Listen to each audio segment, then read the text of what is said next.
Hai, selamat datang ke channel Cikgu Ko. Jadi video ini kita masih sampel matematik tingkatan 4 part 9 topik yang baru, yaitu keberangkalian peristiwa bergabung. Jadi seperti biasa, Cikgu akan menggunakan PowerPoint yang disediakan oleh Cikgu Nora Jira Kamli dari SMK Ulu Tiran Johor. Kalau kamu suka video Cikgu Ko, boleh subscribe channel Cikgu Ko, like dan share video Cikgu Ko, dan buka lonceng di tepi ya. Jadi kita akan mulai dengan satu topik yang baru, yaitu 9.1 peristiwa bergabung. Jadi apa maksudnya peristiwa bergabung? Jadi peristiwa bergabung ialah gabungan dua atau lebih peristiwa dalam satu kesudahan. Sebagai contoh, kesudahan yang mungkin bagi dua orang murid bermain gunting batu kertas. Jadi mungkin kamu boleh letaklah pelajar A dan pelajar B. Jadi kemungkinan pelajar A dia mengeluarkan gunting dan mungkin pelajar B dia mengeluarkan batu lah. Dan sama juga mungkin pelajar A dia keluarkan gunting dan pelajar B keluarkan kertas. Dan kemungkinan juga kedua-dua pelajar mengeluarkan gunting.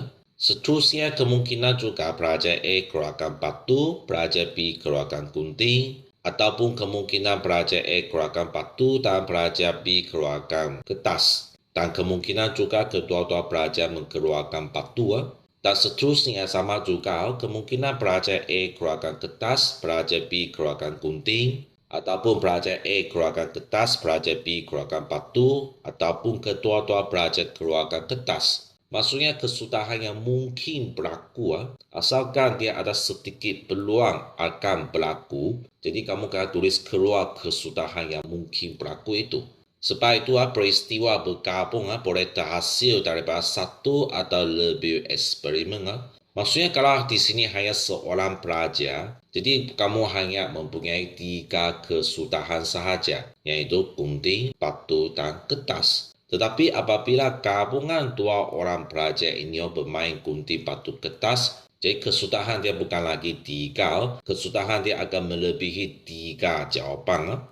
Okey, seterusnya kalau kita tulis semua jawapan kesudahan yang mungkin berlaku itu, jadi kita boleh namakan semua kesudahan itu ialah sebagai ruang sampel. Jadi N kurungan huruf besar S di sini merujuk kepada bilangan ruang sampel. Huruf kecil n di sini merujuk kepada bilangan. Dia menggunakan istilah bahasa Inggeris nombor. Maksudnya bilangan di sini. Jadi huruf besar S di sini adalah sama dengan ruang sampel. Jadi gabungan simbol di sini merujuk kepada bilangan kesudahan bagi ruang sampel. Dan jika terdapat kedua-dua peristiwa, dan peristiwa kita boleh kategorikan sebagai peristiwa A dan peristiwa B. Kalau kamu ambil contoh tadi, peristiwa A ialah gunting batu kertas yang akan dikeluarkan oleh pelajar A, dan peristiwa B ialah gunting batu kertas yang akan dikeluarkan oleh pelajar B.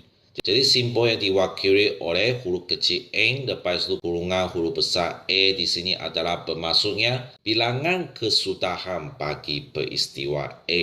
Dan sama juga huruf kecil N di sini lepas itu kurungan huruf besar B di sini merujuk kepada bilangan kesudahan bagi peristiwa B. Jadi untuk mencari jawapan bilangan kesudahan bagi ruang sampel, jadi dia ada rumus dia, jadi adalah sama dengan bilangan kesudahan bagi peristiwa A darab dengan bilangan kesudahan bagi peristiwa B. Jadi kalau kamu ikut contoh tadi yang kamu buat di sini, jadi pelajar A mempunyai 3 kesudahan betul. Maksudnya dia mungkin akan keluarkan gunting batu kertas. Maksudnya jawapan bagi bilangan kesudahan bagi peristiwa A adalah sama dengan 3. Jadi maksudnya kamu boleh masukkan jawapan 3 di sini. Jadi sama juga bagi peristiwa B, yaitu bilangan kesudahan yang dikeluarkan oleh pelajar B. Jadi sama juga mungkin dia akan mengeluarkan gunting batu kertas. Maksudnya dia pun mempunyai 3 kesudahan bagi peristiwa B. Maksudnya kamu pun boleh masukkan jawapan 3 di sini. Jadi 3 darab dengan 3, jadi jawapan dia adalah sama dengan 9, betul? Maksudnya jumlah bilangan kesudahan bagi luar sampel, maksudnya semua kesudahan yang mungkin berlaku bagi kedua-dua pelajar A dan B ini adalah sama dengan 9. Jadi kita tengok balik lagi contoh tadi sama ada jawapan dia 9 atau tidak. Jadi kamu boleh kira gunting batu ini sebagai jawapan 1, maksudnya kesudahan 1 dan gunting kertas ini ialah kesudahan 2 dan gunting-gunting di sini ialah kesudahan 3 dan batu gunting ini merujuk kepada kesudahan 4 dan batu kertas ini merujuk kepada kesudahan 5 dan batu-batu ini merujuk kepada kesudahan 6. Kertas gunting ini merujuk kepada kesudahan 7 dan kertas gunting ini merujuk kepada kesudahan 7 dan kertas batu ini merujuk kepada kesudahan 8 dan kertas-kertas ini merujuk kepada kesudahan 9. Jadi sangat jelas jumlah bilangan kesudahan ruang sampel bagi pelajar A dan B ini ataupun bagi peristiwa A dan B ini adalah sama dengan 9. Jadi rumus ini kamu kena hafal lah. Okey, seterusnya kita tengok contoh 1. Tulis ruang sampel bagi peristiwa bergabung di bawah. Jadi kita tengok soalan A. 5 keping kad berlabel dengan huruf T, E, K, U, N. Jadi di sini bermaksudnya terdapat 5 kad yang berhuruf T, E, K, U, N dimasukkan dalam sebuah kotak. 2 keping kad dikeluarkan dari kotak secara rawat, satu demi satu tanpa permulaan. Tanpa permulaan di sini maksudnya apabila kamu ambil kad yang pertama, kad pertama itu kamu tidak masuk balik ke dalam kotak itu. Lepas itu kamu keluarkan kad yang kedua sebab soalan minta 2 keping kad dikeluarkan. Jadi ini maksudnya tanpa permulaan. Jadi kata kunci ini sangat penting sebab dia akan mempengaruhi jawapan ruang sampel kamu. Jadi kita tengok jawapan soalan A. Jadi kad yang pertama yang mungkin kamu keluarkan mungkin adalah T. Kad yang kedua yang kamu keluarkan mungkin E, K, U, N. Jadi ada jawapan T, E, T, K, T, U, T, N di sini. Adakah kemungkinan kedua-dua jawapan itu ya T, T? Tak mungkin. Sebab kenapa? Sebab soalan saya beritahu kamu, kad yang pertama kamu keluarkan tidak masuk balik lagi kotak itu. Maksudnya apabila kamu kad pertama ialah T, oleh sebab kad yang berhuruf T ini yang kamu keluarkan kali pertama tidak masuk balik lagi ke dalam kotak itu. Jadi kad yang kedua yang kamu keluarkan tak mungkin akan mendapat berhuruf T lagi. Tidak mungkin berlaku. Jadi bagi peristiwa yang tidak mungkin berlaku, jadi kita tidak akan tulis jawapan dia. Jadi ini ialah kesudahan bagi kad yang pertama berhuruf T yang dikeluarkan. Jadi mungkin kad yang kedua adalah E, K, U, N di sini. Jadi ini semua akan berlaku. Jadi kamu mesti tulis keluar. Jadi jika kad yang pertama yang kamu keluarkan ialah E, jadi kad yang kedua yang kamu keluarkan mungkin T, K, U, N. Jadi sama juga mesti tulis keluar. Jadi sama juga tidak mungkin dua huruf E akan ujuk. Sebab kad pertama huruf E dikeluarkan dan kad yang berhuruf E itu tidak masuk balik kotak itu. Jadi kad yang kedua berhuruf E tidak mungkin akan kamu dapat. Jadi sama juga kemungkinan kad yang pertama yang kamu keluarkan ialah K.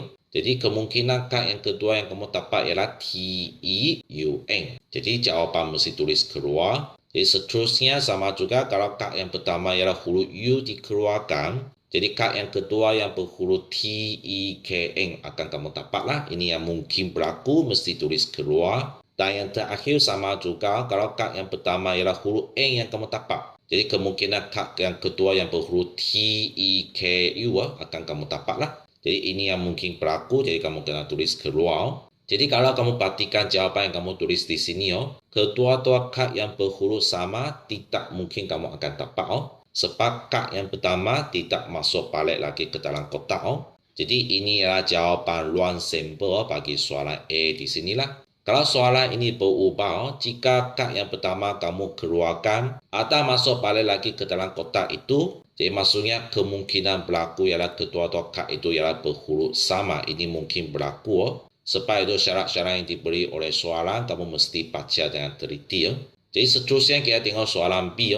2 keping siri dilampung. Jadi di sini kata kunci dia ialah 2 keping siri ini dilampungkan. Jadi A di sini mewakili angka dan G di sini mewakili gambar. Jadi apakah kesudahan yang kamu akan dapat jika kedua-dua keping siri ini dilampungkan? Jadi kemungkinan siri pertama kamu akan dapat angka Dan siling kedua kamu juga akan dapat angka, betul? Maksudnya kemungkinan kamu akan mendapat kedua-dua angka apabila dua siling itu dilambungkan. Maksudnya kemungkinan dia mendapat keputusan yang sama. Ini mungkin boleh berlaku. Jadi kemungkinan juga siling pertama kamu dapat angka dan siling kedua kamu dapat gambar. Dan sama juga mungkin siling pertama kamu dapat gambar dan siling kedua kamu dapat angka. Ataupun kedua-dua siling itu kamu mendapat keputusan yang sama, yaitu kedua-dua kamu dapat gambar. Jadi asalkan kesudahan yang mungkin berlaku, kamu kena tulis keluar jawapan dia.